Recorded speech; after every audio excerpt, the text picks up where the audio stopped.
Welcome back to Chow Time Pods. Your host Red. I got a video today from Opt Out. My ex makes more than $18,000 a month. He has all the money at his fingertips to do whatever he wants. Buy my children, take them on trips, take them on vacations.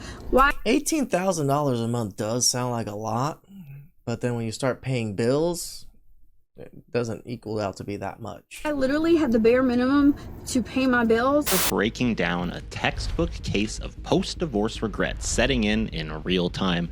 Jenna here spent 26 years married to a millionaire provider, but now she's a broke, dusty, musty, crusty. thanks to internet advice, she traded absolute financial security for a lonely apartment and a TikTok account. Let's see how that calculation is working out for her. Hey, it's Jenna. Recently divorced and kind of figuring out this new way of life. I was married for 23 years and with that person for 3 years prior. So for a total of 26 years of my life. That is so damn long to be with someone. 26 years. You're 47. I do admit you look pretty damn good at 47. But what do you think was out there at 47? I have been out of the game of dating, making friends, going out, and stuff like that as a single woman in her 40s. Yeah, I'm 47. So I've raised children. My children are adult children now, and it's kind of... Yeah, you look at this woman, you wouldn't think she had adult children. Interesting, because it's so lonely at this stage in life. She waited until her youth was entirely gone and her children were grown to suddenly decide she wanted to find herself. And let's be honest, searching is going to take a while with a forehead that massive. You could host a football game between her hairline and those dangerously high-arched eyebrows. She blew up a 26-year partnership for a front row seat to her own isolation. No, it's a front row seat to pump and dump zone. Life after divorce, especially with older children. Could you make... Like, who's trying to marry 40-year-olds out there? Like, even 60, 50-year-olds aren't trying to marry 40-year-olds. all your friends when they're younger, or at least I did. I met my friends mostly through my kids' activities. I was a stay-at-home mom, and I took them to practices. I went to school, all that stuff. Hey, it's me, Jenna. Recently divorced and trying to survive this year. I'm gonna be honest. The random things that trigger me are the craziest things. I'm sitting in my car, literally sitting in my car, trying to pull myself together because I did what any mom does, and I pulled an emergency drive to my daughter because she needed something, and drove an hour because she's at college to drop something off, and was just so thankful that like I could do it for her and fit her in my schedule. And the littlest thing she said just triggered me. And this is the second time in a week that my child has triggered me without even meaning to. So we're getting ready to leave, and she's like, well, I'll be home. Oh, sorry, the BS was coming up. Because I'm going to be at the Clemson Notre Dame game because Dad's going to take us all. You think... Okay, that's a pretty big game. I think Clemson's a pretty big team and Notre Dame are pretty big teams. That's nothing. She's realizing that when you divorce a wealthy provider, you don't just lose the man, you lose the ability to fund the memories. You lose the lifestyle. The man gets to go do whatever he wants with his kids. You don't get to join. Children are naturally migrating toward the parent who can actually afford to give them experiences. Is it fair for the wealthy ex-husband to adopt her old family traditions for the kids, or is he doing this intentionally to push her out? Let me know below. Right? Just taking him to a game. Like nothing, right? And it instantly, like, she instantly saw a switch in me. And she's like, what's wrong? And I'm like, nothing. Because, you know, I don't talk about that stuff. I don't want her to worry.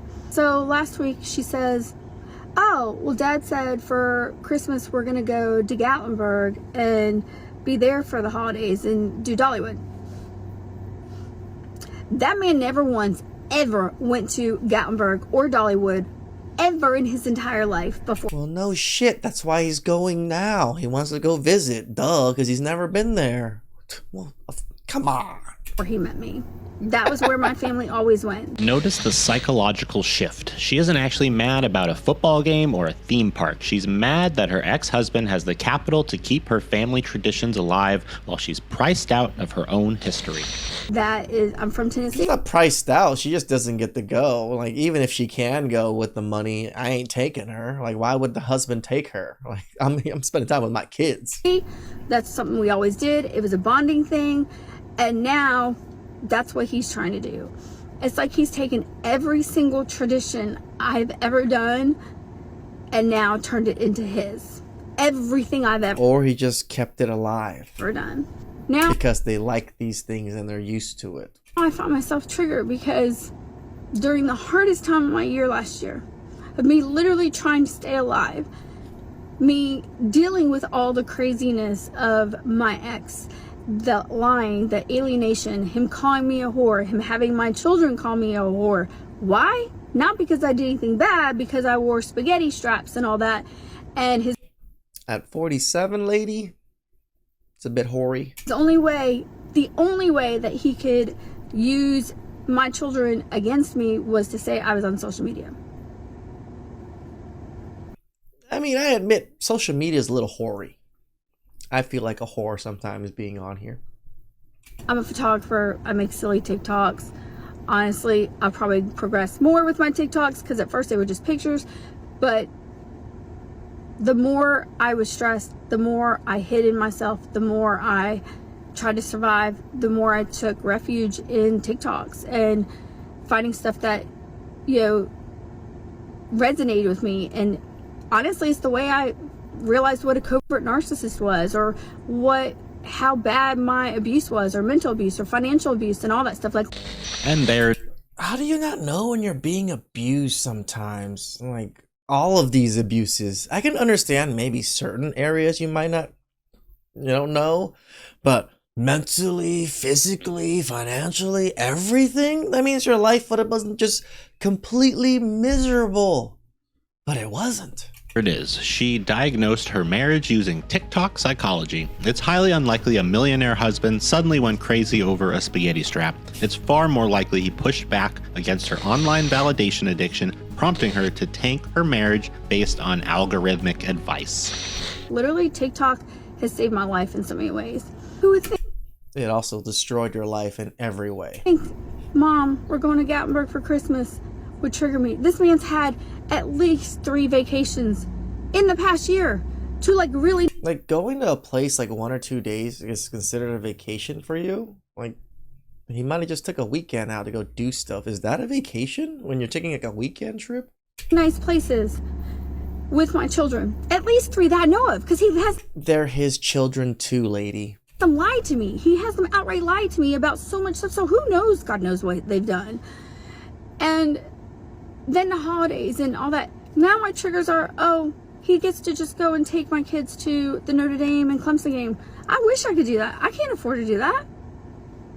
Why? Because you are broke, dusty, musty, crusty. We know.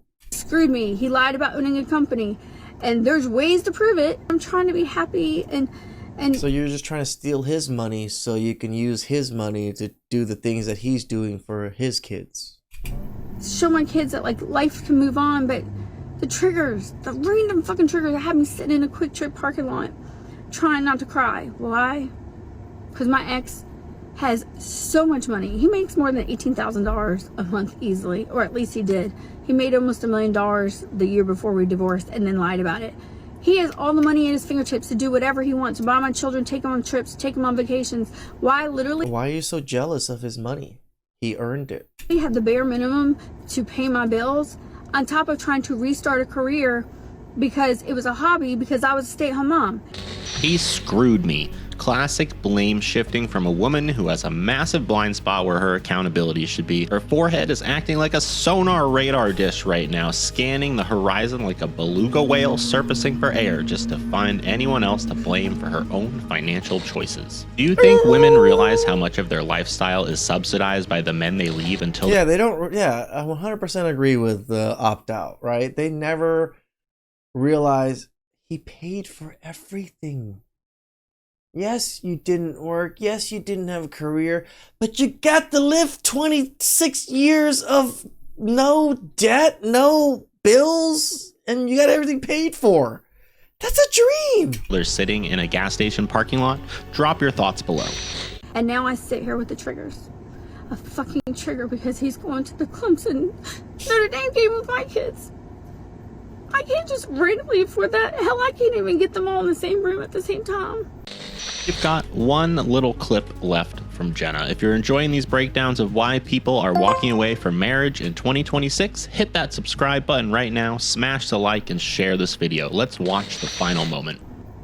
So I sit here, and I'm gonna get through this trigger. I'm sucking up buttercup. No one feels sorry for you, lady. Come on. Like you did this to yourself.